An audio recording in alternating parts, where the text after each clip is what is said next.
ખેડા સાંસદ દેવસિંહ ચૌહાણનું સ્ફોટક નિવેદન। ટીબી મુક્ત અભિયાન કાર્યક્રમ દરમિયાન જાહેર કાર્યક્રમમાં નિવેદન।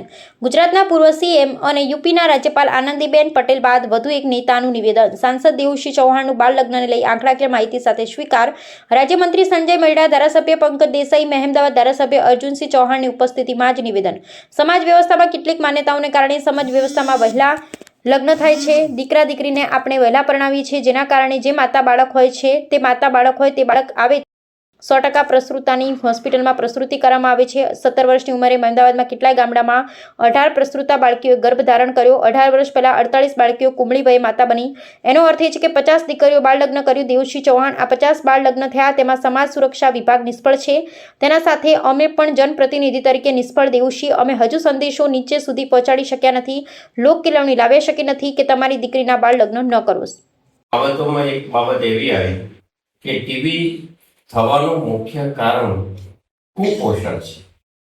એટલે કુપોષિત હોય એને ટીબી થવાની શક્યતા વધારે છે। અને કુપોષિત થવાનું પણ એક સામાજિક વ્યવસ્થા સાથેનો સંબંધ છે, વિશેષ કરીને ખેડા જિલ્લામાં, જેને આપણે બહુ ધ્યાન પર લેતા નથી। આમ પણ ટીબીના દર્દીઓ માટે જે પ્રકારે એને આઈડેન્ટિફાઈ કરવા માટેના જે પ્રયત્નો થાય છે, વ્યક્તિનું બીએમઆઈ અથવા તો એના નાના મોટા એક્સરે તપાસ, એથી વિશેષ આપણે ઘણીવાર નિદાન મોડું થાય એક મહત્વનું કારણ બની રહે છે। અને નિદાન મોડું થવાના કારણોમાં આપણી કૌટુંબિક પરિવારની જવાબદારીઓ અથવા તો એની જાગૃતિનો અભાવ હોય છે। અને મોડું નિદાન થયા પછી એની રિકવરી માટે પણ ઘણો સમય થાય।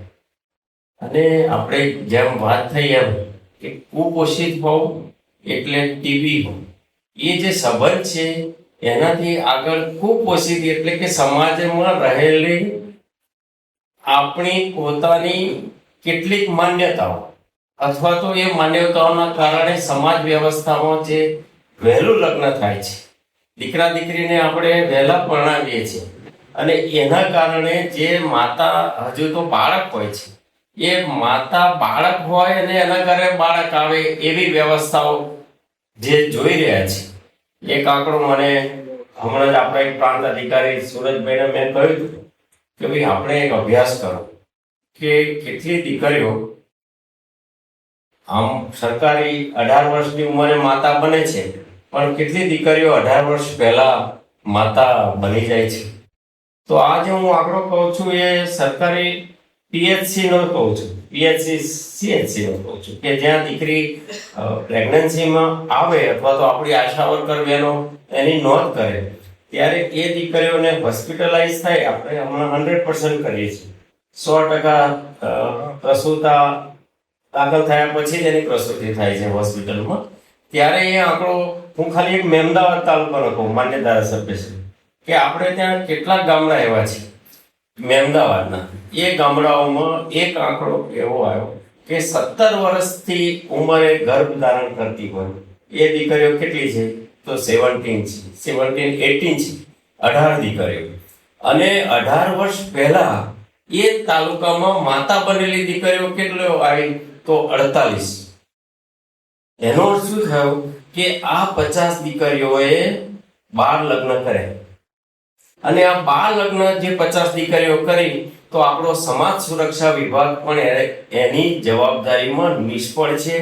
અને જવાબદારીમાં કોઈ વિભાગ નિષ્ફળ નથી, અમે નિષ્ફળ છીએ, અમે નિષ્ફળ છીએ જનપ્રતિનિધિ તરીકે।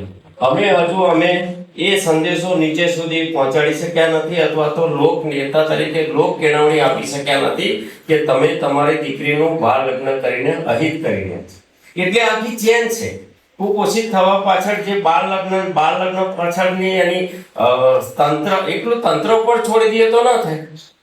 આજે તમે જોઈ શક્યા છો આ દ્રશ્ય, તો એ તો તંત્રમાં લાગણીશીલતા, સંવેદનશીલતા હતી ત્યારે જ આ દ્રશ્ય ઊભું થયું છે।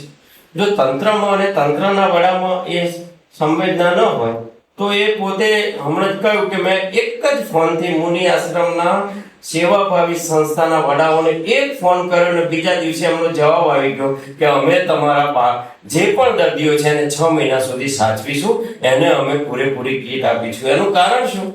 કે બંને પક્ષે સંવેદના પડી છે.